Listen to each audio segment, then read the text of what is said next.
answer Melissa Carey's question as to how do you get the cortisol down is where you do some more fasting and you really straighten up that bedtime? I think the best answer for that is the bedtime. Cortisol is a stress response. And so a change in schedule is a stress. And it's really unfair because, come on, it's holidays and you're with your kids. These are all the best intentions. There's no like scolding, shaming behavior that you say, oh, you shouldn't have done that. No, you should have done that. That's exactly right. But if you're looking to lose weight, the change in schedule, your body is going to feel that. You're also having the added stress of coming off of an illness. And so even though you're feeling better, the immune system kind of does this tweak to get back down to its normal, pulsing response. And then you added the sleep schedule shift, which, is just enough to send the sugars up.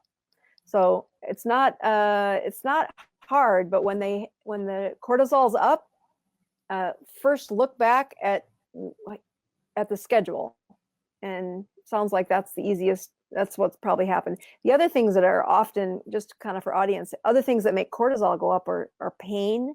So sometimes, they increasing headaches, or they've had an injury, or sometimes just the, arthritis or pains happen. And so if there's a constant new pain that's happening, the cortisol will go up. That's interesting. What do you feel about, there is a really good supplement that's a cortisol manager. How do you feel about that? So it's one of those great, med school questions that says, when you can have a pill for everything, be careful which pills you pick. Yeah. So if cortisol is there because you're saying, hey, we make cortisol to respond to stress. And now the answer to reduce the stress is a pill or a supplement. I think there's a lot of flaws there. And so they get into the cycle of chasing that instead of saying, wait a minute, just like the ketogenic diet has turned into this like panacea that it does fix a lot of things, because when you eat better, your body responds better. But the minute that doesn't work, the next thing patients will turn back to is, oh, is there a pill for that? Yeah. And before I would write a pill, I would really look carefully at saying, just put your routine back together. And that. So the answer to the supplements, I've had that a lot of those questions, and I haven't, that one, I'm really careful to say no to that one.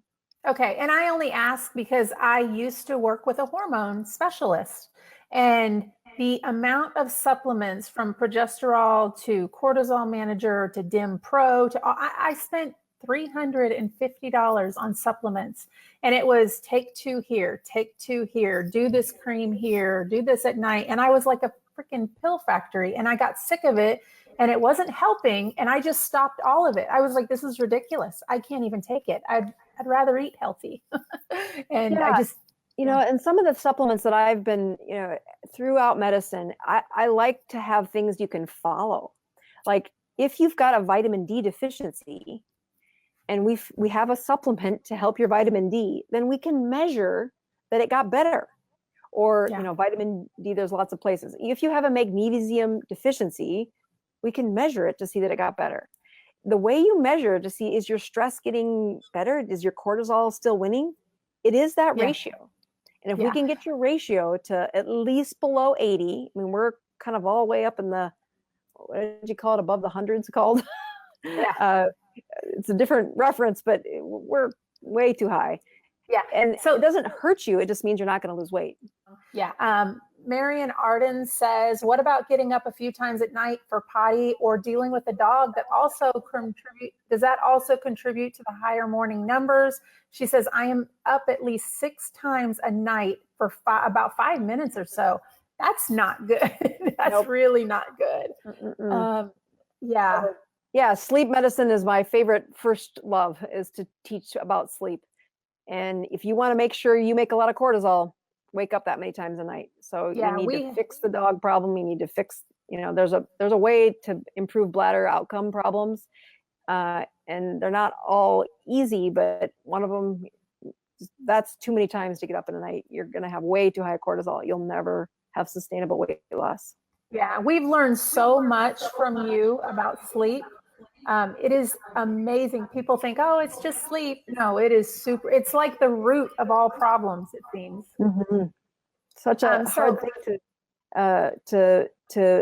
to take what's in the mind of a clinician who works with sleep and to kind of just like pensively put it in patients. I wish I could do that, because if they could see how valuable it is for that 8-hour sleep, man, you fix a lot of problems. Yeah. So I've got two. Please subscribe to my channel. And don't forget to click the notification bell so you don't miss out on any new videos. Stay tuned.